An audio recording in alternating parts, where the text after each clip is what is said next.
Get up with you on this Monday, starting right now. Dan Orlovsky, Ryan Clark, Rex Ryan. Zach Wilson, if you're watching, change the channel. You're not going to like what you hear a little later in this hour. But we begin with the Cowboys and the Vikings yesterday. How about them Cowboys going to play Minnesota? Oh, they heard all of the smack that was talked last week. And Micah Parsons came out ready to play. Dan, watch the closing speed early. And Greeny, third down. Micah Parsons is always going to hunt the quarterback. They drop 7 into coverage. Cannot hold the ball against that pass rush. Early turnover for this defense. That was a theme, and then so was this. Tony Pollard, he was spectacular. Just balance, vision, and burst. He's got everything as a bona fide true tailback. You see the spin-off. Early run game got going for this Dallas offense. Not bad for a receiver. That too. He had 189 yards from scrimmage. Zeke punched it in, 10-3 Cowboys. And then here comes more Tony Pollard. Great, really good job, Greeny, by Dak Prescott. 1, 2, 3 to 4. Kick the ball out. Everybody sinks in on defense. Great blocking downfield. Tony Pollard so explosive with the ball in his hands. Schultz with the big block on the sideline. Cowboys with a 20-3 lead. And then RC. Vikings looking to answer. Look at the pass rush. Michael Parsons got an opportunity to do what he does best, and that's seek and destroy the quarterback. Great move by Dan Quinn. 13 seconds left in the half. How about this play from C.D. Lamb on the sideline? I mean, how about the throw from Dak Prescott, though? I love the play call. It's very much designed. Get the quarterback out. Watch C.D. right on the sideline. 2 feet are down. The vision to make that catch. An absolutely ridiculous Somebody hearing the OBJ talk. The replay stuff was a joke there, but they still wound up making a 60-yard field goal. So 23-3, and then here comes more Pollard. I cannot wait to break this one down, Green. This is like football nuance to its absolute best. This basically ends the game.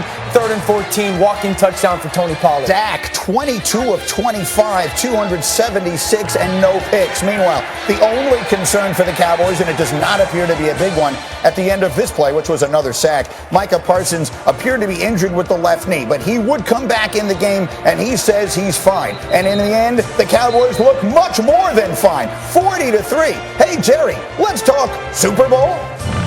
Do you see this team as being one of the teams that's in it to contend for a championship, or how do you look at this team, what you've seen to this point? A resounding yes. Yes. Unequivocally yes. I think we've had adversity. We very easily could have some more adversity. But I sure do think that what I see out here right now is the team like that you could go get a Super Bowl with. So not exactly an upset that he sees it that way, but I will say his reasoning, I said it for weeks, they've had the worst thing that can happen to you, which is they lost their starting quarterback for a significant period of time, and they rebounded. And Rex, what do we say about their performance yesterday? Most dominant performance in the NFL this year by any team.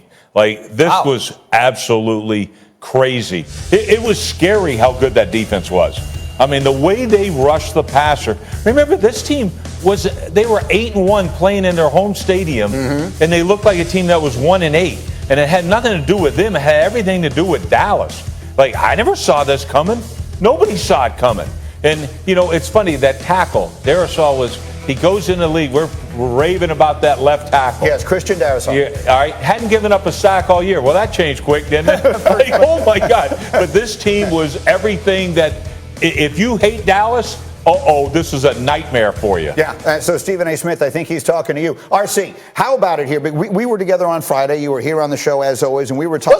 Was I? I don't remember. It was weird. Sure? Well, it's weird. Oh, but can they stop Dalvin Cook? Can they stop Justin Jefferson? You didn't say that. Cowboy defense came to play. Listen, you know, I keep getting that Michael Jordan meme in my head, and I took that personally. Listen, the Dallas Cowboys heard all the talk after what happened against the Green Bay Packers, especially in the second half. They couldn't stop the run. Christian Watson is finally born against the Dallas Cowboys, and I said it. I came on Friday, and I said, I don't know how you stop Dalvin Cook. I don't know how you stop Justin Jefferson on the outside. Well, Dan Quinn, Joseph Witt Jr., defensive back coach, J-Ron Curse, Donald Wilson, Micah Parsons, Trayvon Diggs.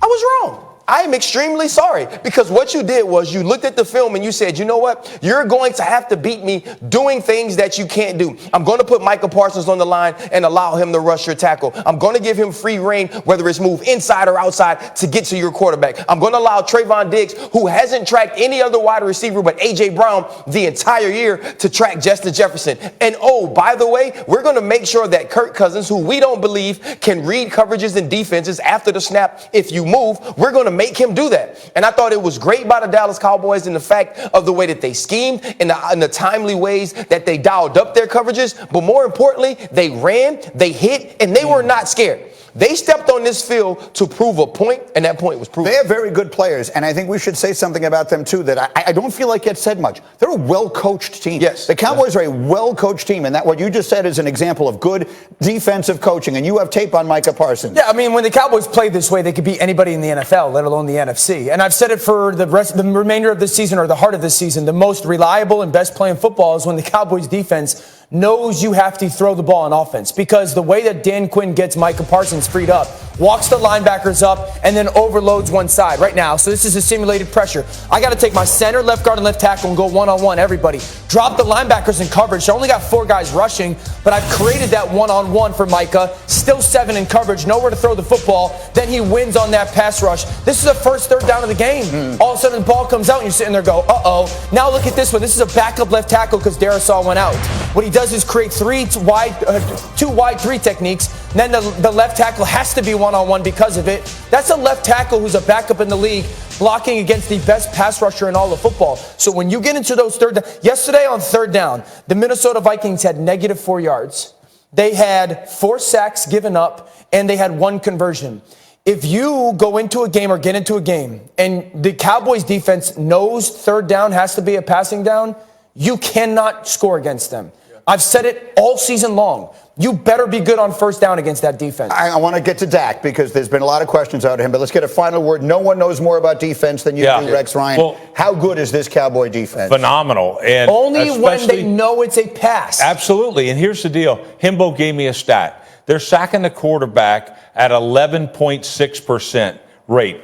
Clearly the highest in the league. The highest in the league since 2006. That would have been the 2006 Ravens. Something I might know a little bit about. By who? That might be me. But it's going to be, but that's kind of the beatdown. And where you're seeing simulated pressures, all those type of things, that's what you do in obvious passing situations. Right. The difference for them is always going to be about stopping the dang run. And that was where I was shocked, quite honestly. I said they should dehydrate Dalvin Cook, because I knew this was what it was going to look like if you threw every snap. And that's the other thing, too. You got to think about it. Dalvin Cook in the first half was averaging over 5 yards a clip. It wasn't like this team wasn't able to run the ball. It was Kevin O'Connell deciding that he wasn't going to run the ball, and also Minnesota Vikings defensively not giving his team an opportunity to do that. But let's be fair. Because last week after the loss to Green Bay, most of the conversation on this show was not about the defense. It was about the quarterback.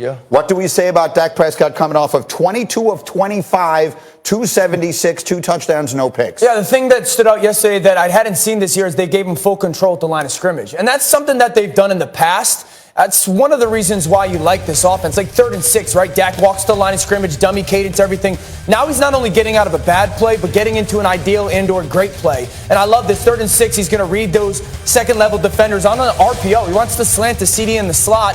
They overplay it. The coverage carries that slant. Dak's 3rd and 6. He could become a ball carrier because he knows exactly what's going on in defense. Again, 2nd and 7. You see that dummy leg kick, right? He's trying to gather information. Realizes Sluggo seam now coverage. Get to number 4 and 5. Trusting his feet and his eyes to kick the ball to Tony Pollard. That was Dak's best play of the game. Yeah, and also what I liked is the reality is this, and I've said this for 2 years, and the Cowboys offensively are best when they have multiple tight ends on the field. When they put those 2 or 3 tight ends on the field, I think it calms defenses down. I think Dak sees the field so much better. Since he's come back, they've scored 17 touchdowns.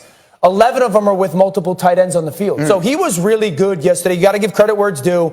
Controlling the line of scrimmage and get him into ideal plays. I feel like that's something that you were telling us last year he did a lot of, and this year they hadn't been doing much. Truthfully, Dominic Foxworth, I think, was the first guy that really saw it. Like, Dom's, I think 2 years ago said it like, hey, they're giving him a lot of control at the line of scrimmage. That's when they're at their best, when he gets to kind of call the play at the line. Let me ask you the question then that was asked to Jerry Jones quickly. Did we see a team that could wind up in the Super Bowl yesterday? Yeah, I mean, what they showed you was that you have to start counting them with the elite in the NFC, right? Every time we were talking about teams that could challenge the Philadelphia Eagles, especially while they were undefeated, we went to the San Francisco 49ers. Don't you think that we've said that, though? Like, don't we feel that way? The question for Dallas is like, can they do that for 3 or 4 straight weeks? Well, the other part is this too. Last week I was tougher on Kellen Moore than I was Dak Prescott. I felt like Kellen Moore needed to call the offense a certain way, and they needed to start with the run and physicality and then allow Dak to work his way into the game. And I believe he did that from a play call standpoint. Maybe the real question that comes out of yesterday is, does Minnesota belong in that conversation? Can I show you a number that might